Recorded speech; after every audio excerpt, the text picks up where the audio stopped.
Thank you very much, Professor. 先生ありがとうございます。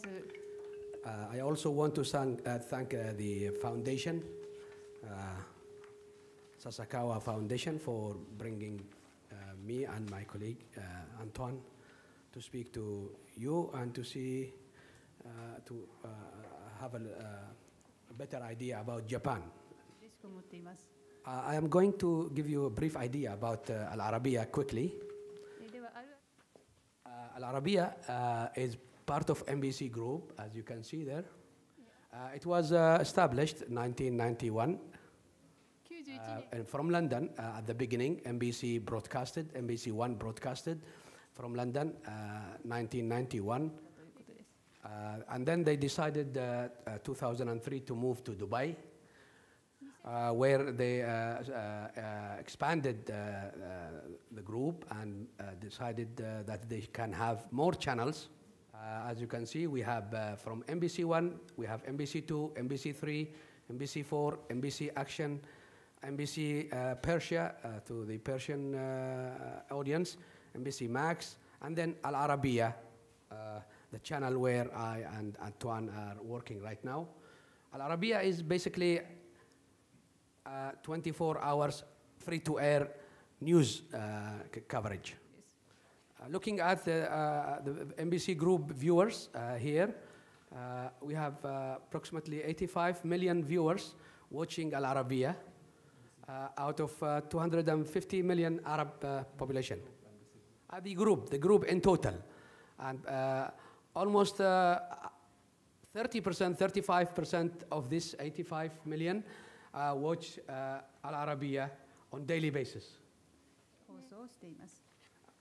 Since it started 2003, ARABIYA committed itself to help the Arab audience to know more and to become the channel itself. It became the modern interpretation and balanced reporting of the Arab world. We try to present a different way of news, cover the news and also try to look behind the news. And as you can see here, with all the political controversies in the region, ARABIYA was always keen to report issues from different point of views. Regarding ARABIYA network, as you can see in the map, we are covering almost all the Middle East area, part of Europe and North America, until up to India here. We have quite some contributors from other parts of the world. Along with 24 hours news coverage, we have programs, special programs, very well-viewed programs covering current affairs and trying to look deep into what is happening. And obviously, we have space for sports. As I am sure you are aware, sports is very important for a large portion of the viewers. Last year, we did this viewership profile. This is from last year. This year, I am sure the ARABIYA improved this performance and was able to attract more audience. As you can see, from 3 a.m. To 2 a.m., we have viewers watching ARABIYA almost 24 hours. And obviously, we try to attract female viewers in that part of the world. As you can see here, the blue line for male viewers, the red line for female viewers, and they are all interested some way or another. We also attract age between 25 to 34.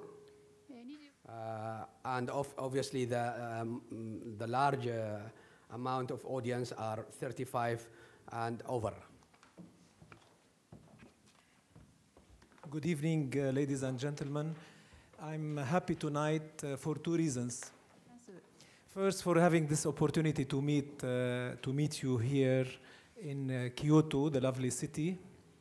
in a joint venture between Sasakawa Peace Foundation and your university. And I promised Dr. Samir to abide by the time. He was chasing me, don't take too much time. Second reason of my joy is because this university, which is a Christian university, reminds me of my university in Lebanon. It's a Christian one, which Lebanon is a country with Christians and Muslims living together beside the civil war happens there. And because this university reflects as well the media I work for, which we are different communities, different sects, and different nationalities, 56 nationalities. You mean that this university? Sorry. Al-Arabiya, MBC group, as the whole MBC group, 56 nationalities, different communities, and different confessions.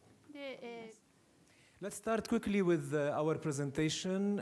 May I ask you a question? How many visited the Middle East from the audience? That's really good. How many watch Arabic channels? That's good again. Who watches Al-Arabiya or MBC Group? Okay, we want you to watch us from now on after this, hopefully. If you can't reach us on satellite, it's difficult. You can go to our website. We'll give it to you at the end. Let's start with our presentation, overview of the current Middle Eastern situation. How did it start? The uprising in the Arab world, how did it start? They started.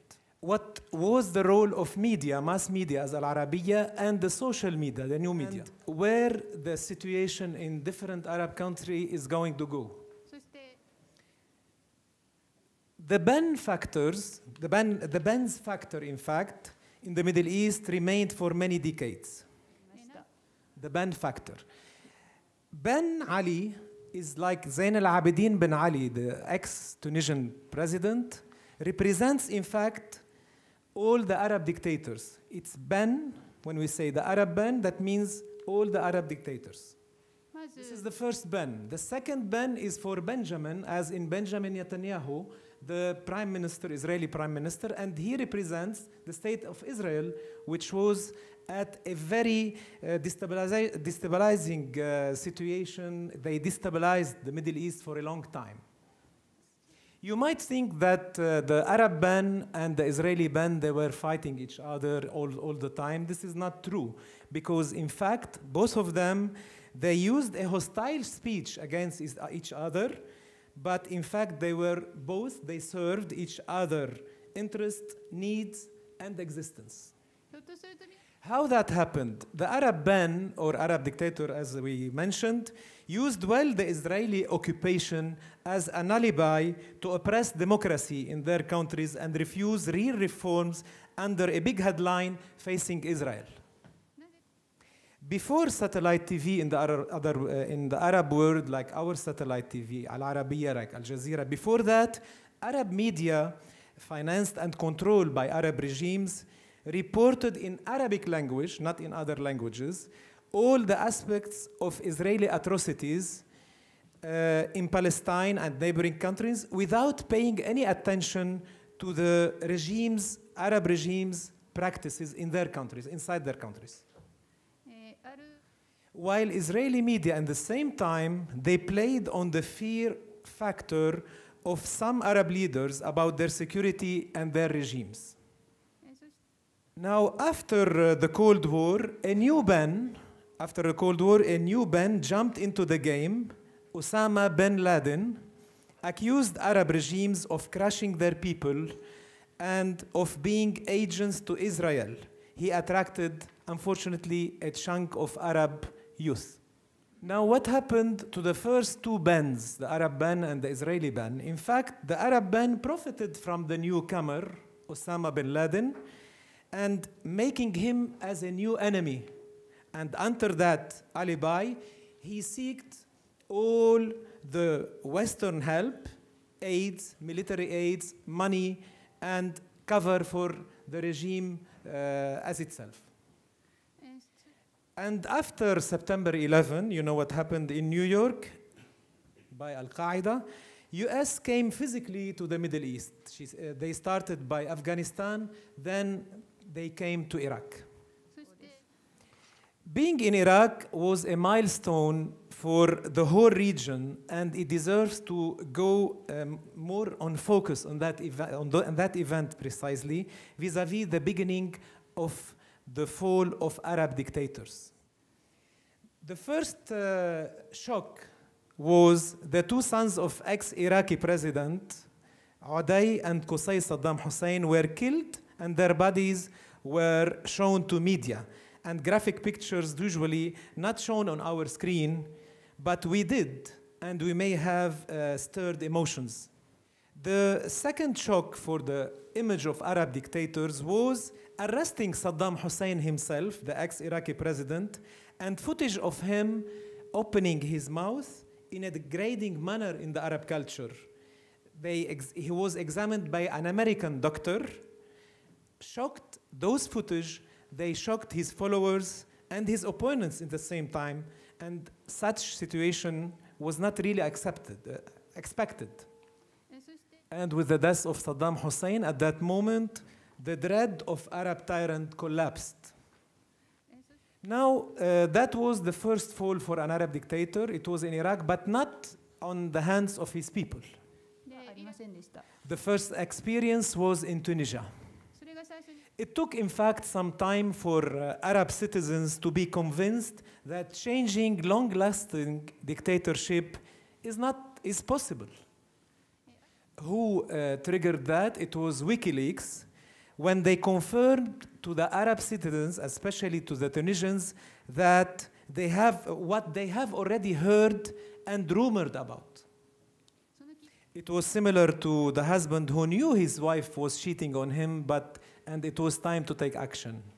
In fact, WikiLeaks released a cable, an American cable, on Ben Ali's son-in-law. His name was Sakhr al-Matari, the son-in-law. By WikiLeaks, they described that cable, describing his wealthy life, the rare historical antiques in his mansion, and the ice cream imported to his fridge from Monaco. And his pet, guess what? A tiger. Social media and Japanese technology, like mobiles, like, you know, everything, laptops, played a role in magnifying the case of Muhammad Bouazizi, the 27-year-old guy, to whom is attributed the so-called Arab uprising. Who is Muhammad Bouazizi? He was a desperate graduate young man with no job, selling fruit and vegetable on a cart without a permission. A policewoman confiscated his scale of weighing to forbid him from selling. He did not accept to abide by her orders. He went to the governor to complain. As it is said by the news that the governor did not accept to see him, and Bouazizi threatened if he doesn't want to see him, he threw himself some petrol and waited. There is another side of the story which we are digging into it now after one of the UK newspapers spread the news. In fact, Muhammad Bouazizi, it is now appearing that he didn't will to kill himself. Why? Because the rumors said now that when he long waited the governor and he didn't want to see him, and after throwing petrol on himself, he was bored and lit a cigarette. And you know what happened after lighting a cigarette in that case? That version of what happened, it was confirmed by some of his entourage friends, and they were saying that he was not that smart. We at Al-Arabiya, we send one of our smartest reporter, one of our investigative reporter, we send him to Tunisia to dig in that. He interviewed the policewoman lady called Faida Hamdi. He interviewed as well the sister and the mother of Muhammad Bouazizi. He tried to reconcile them. What do you mean by reconcile? Reconciling, let them not in hatred. getting them together. He made them get together. And he discovered from interviews did with the neighborhood of Bouazizi in Sidi Bouzaid, where he burned himself, he noticed that the citizens of the area, the Tunisians, they used to accuse the family of Muhammad Bouazizi of profiting from their revolution. We will release that report very soon, and we will leave it to other investigating to know if Bouazizi was a real martyr or a random one. What is important now is not the case. What's important is that hundreds and even thousands of Bouazizis, Muhammad Bouazizis, they died unnoticed. They didn't have the privilege of having a mobile phone photographing them, or a media like Al-Arabiya to talk about them. And this is where the social media and new media helped a lot in highlighting things happening. The ex-Tunisian President Ben Ali, who maintained a hard grip on the media because he used to finance them, cannot do anything with YouTube, Facebook, and Twitter. And guess what? Who was the most side who profited from new media? The only main concern was that how to know that those footage we are receiving, those information we were receiving on Twitter, on Facebook, everywhere, were real. And I confess in front of you, we did make mistakes. Let's move to Egypt. Just to have an idea, okay, this is Tunisia. Started in Tunisia and went to Egypt, okay? Uprising succeeded in Tunisia. Ben Ali flew to Jeddah in Saudi Arabia, and Egyptians set a date for what they called revolution. Egyptians, young people, the Egyptian young people, they were not taken seriously by the ex-dictator of Egypt, Hosni Mubarak, President Hosni Mubarak, who was obliged later to make late concessions. I'm sure all of you cannot forget the images coming from Tahrir Square. Al-Arabiya, okay, Tahrir Square, please. And let me give you an idea how much was the cost of Al-Arabiya giving live news for 24 hours during Tunisia and Egypt. It used to cost our Began satellite broadcasting $22 a minute. Why it happened in Tunisia and Egypt, and I mean why it succeeded in changing the dictators? Because first, Egypt and Tunisia are homogeneous societies. That means no Shia and Sunni, no Christian and Muslim. It's no tribes against each other. It's a homogeneous society. And there is a central power. There are central powers hated by most of the people. And in the two countries, there are strong armies, strong armies protecting the regime. That, again, it was in Tunisia and Egypt. Now, this country will be affected because there is change here and change here. Libyan youth as well, they want change. But was it really because of Libyan youth? In Libya, it's a country, the situation is really different from Egypt and Tunisia. Because, why? It's a country led by a dictator, but with no institutions. Gaddafi, genius, he didn't want any institution. He said that the people, they are governing. The people are governing the country. The second important factor why they couldn't take Gaddafi out of the power was the division, the tribal division in Libya between Eastern tribes, and Western tribes.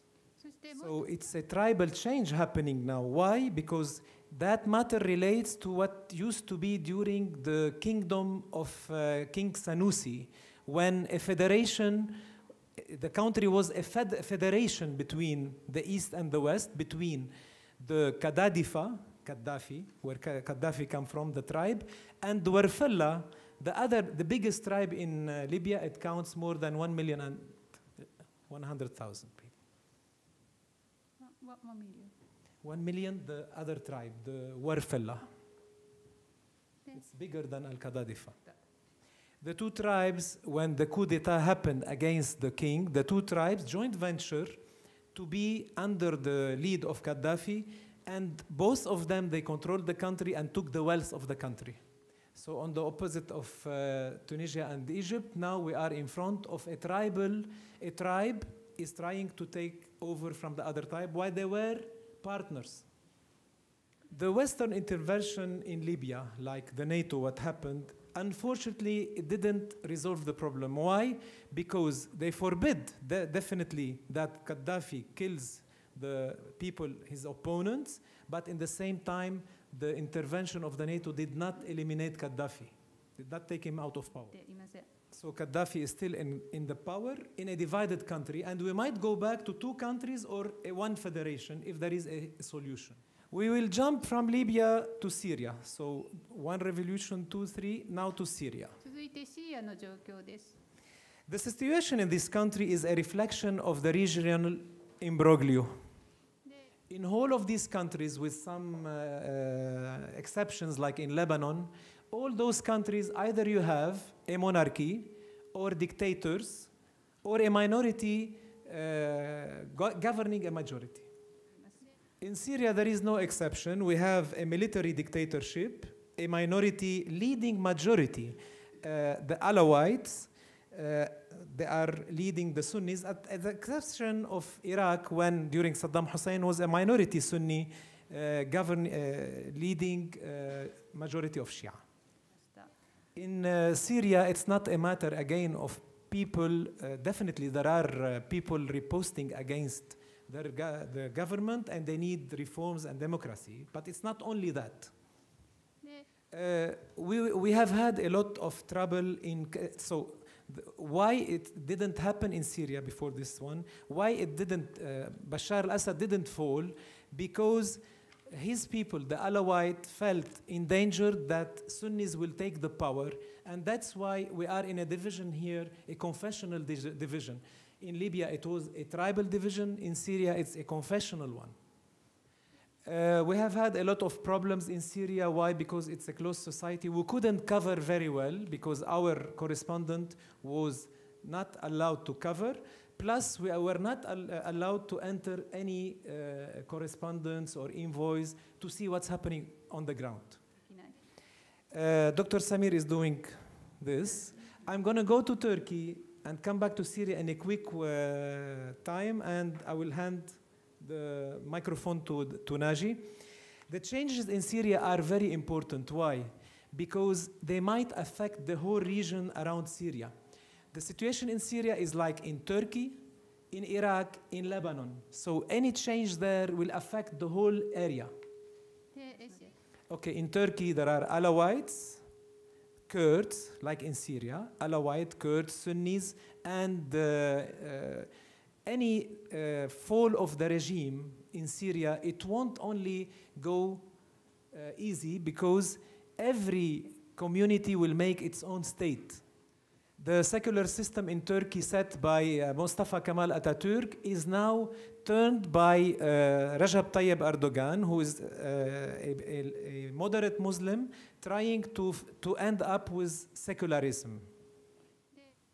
Recep Tayyip Erdogan is disturbing by anyway the other confessions in Turkey. You have 25 million Kurds, 18 million Alawite. Back to Syria, where Bashar al-Assad, Bashar al-Assad and his father, in fact, they kept the country for nearly 30 years. They kept the border of Israel calm. Instead, besides only once when there were the war of 1973. I mentioned the border of Syria to remind you about the Arab Ben, the Arab dictator who used to say, I'm fighting Israel, and in fact he wasn't. The other strong cards of Syrian regime, that he is holding Hezbollah, the Iranian, pro-Iranian militia in Lebanon, the Hamas in Gaza, and he has a lot of power inside Iraq. He can destabilize Iraq if he will fall. What is the outcome of the Syrian regime? One of three. either leave the power, keep a strong, leave the power means destabilization of the whole area and the partition of the whole area, keep a strong alliance with Iran, or more isolation from the West and Turkey, the neighbor. Our presentation will continue. That's the figure, that's the image of Tunisia, Egypt, Libya, Syria. Now, what about Yemen? I will cede the place to Naji. Naji, please.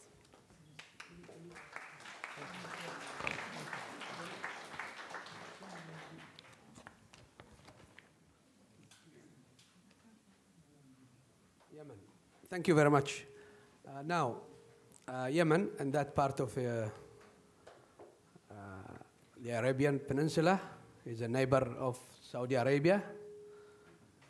That's why I think people want to know what is happening in in Yemen. Although it also produced some oil. Yemen during the Cold War was split into two countries. The South Yemen, ruled for around 20 years, 22 years by the communists. And South Yemen, North Yemen, ruled by pro-America and pro-West. President Saleh became a ruler of North Yemen in 1978, as you can see. We all know that in Yemen, the situation of crisis is always there. And protests were held time ahead before what happened in Egypt and Tunisia. Yemen also is targeted by Al-Qaeda militants. I will stop here regarding the background, and I will tell you the latest of what is happening in Yemen. Today, we heard that President Saleh is going to give a speech, a television interview. We know that this interview was recorded in his hospital in Saudi Arabia.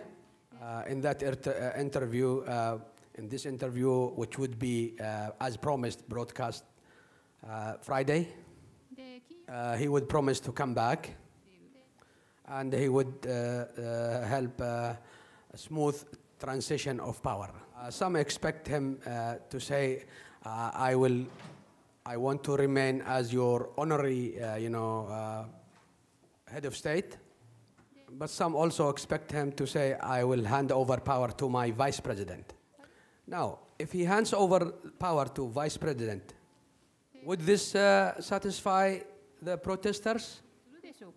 Would we see another Arab Spring in Yemen? Or we are going to continue as the people of Yemen, or as the observers, to continue that complaining that the situation in Yemen is not very good?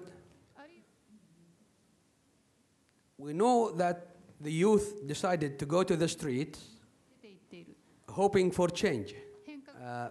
They looked at what happened in Tunisia and in Egypt, and they thought they could get rid of their president as well. In Yemen, like in Libya, the situation is different than what happened in Tunisia and Egypt. Although there was frustration and anger among the public, but the army, the Yemeni army, decided, or part of it, decided to stick with the president and support him. Beside the army and the president, there are also other people who thought that they will lose if the head of state or if the regime collapses. So that's what happened during the last 4 months. We know there are people who demand change, but we also know that there are people who are satisfied with the current situation. That will bring me back to the story of Arab Spring. With all what my colleague Anton said or talked about in the Arab world, I strongly believe that we should study each case separately. I am not sure who first started the Arab Spring term. Always have to remember that the Arabs are not the same. there are 22 countries, there are 22 head of states. Among them, there are royals, kings. And those kingdoms will not fall that easy. In Yemen also, we need to look at the root of the current or the latest crisis. Earlier, the country has always been in crisis for the last 33 years. Even the president who's running the country will not hesitate admitting that, look, when he is interviewed by media people, look, I am dancing on the snakes of heads. I am dancing on the heads of snakes. Yeah. That means in the Yemen, the situation is unique, and it's when you look at it carefully. We have the tribal leaders in Yemen who continue to believe that they have the right to run the country. For that, although the situation has been always difficult for the general public, the country, the president and the tribal leaders were able to shut mouths and do business as usual. They claim that in Yemen there is freedom of press. There are more than 20 political parties, but all those press and political parties, even opposition parties, are very weak. We have a regime that continued to keep the country ruled by tradition rather than modern way of life. We also have, on the other hand, tribal leaders who think that they should share power with the president, with the government. And in the meantime, we have an opposition movement which is so weak, convinced the regime and the tribal leaders that we are tough and we can change you. We know for the time being, for many years, the president used to run the country in partnership with the tribal leaders. The latest crisis, there has been division among those partners. Part of the tribal leaders went with the youth movement, trying to support them, but part of them are sticking with the president because they are afraid of losing everything. This is when we look at what is happening inside Yemen. We now have another aspect, another factor in the problem, is the foreign one. So that the Americans have interest in Yemen, especially since September 11, trying to target Al-Qaeda members or those who have any contact with them. Al-Qaeda members or any supporter in Yemen who follow or support Al-Qaeda, he is wanted by the Americans. For that, the regime has been fully cooperating with the Americans. And for that, the Americans are not really happy to say radical change in Yemen. With the Americans, we also have the neighbors in Saudi Arabia and the Gulf countries who are also worried about the situation in Yemen. And they don't want to see President Saleh go suddenly. That's why they started to mediate.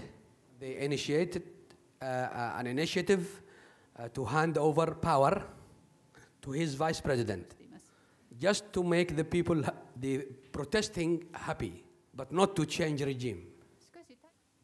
So, I'm sure you all remember, President Saleh was attacked in his palace 3 weeks ago. He lost 10 of his bodyguards. Those who were with him were injured. Almost top people in the country. That was supposed to be a good reason for a change to happen. But nothing happened until today.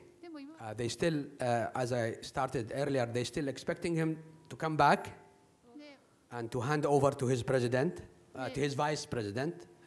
In the meantime, I'm not sure, again, if this would make the protesters happy. So, my feeling, as I always say, we will have to wait a little bit That means the Arab Spring will be too late in Yemen, and we might see Arab summer and maybe Arab autumn. Thank you very much. ありがとうございます。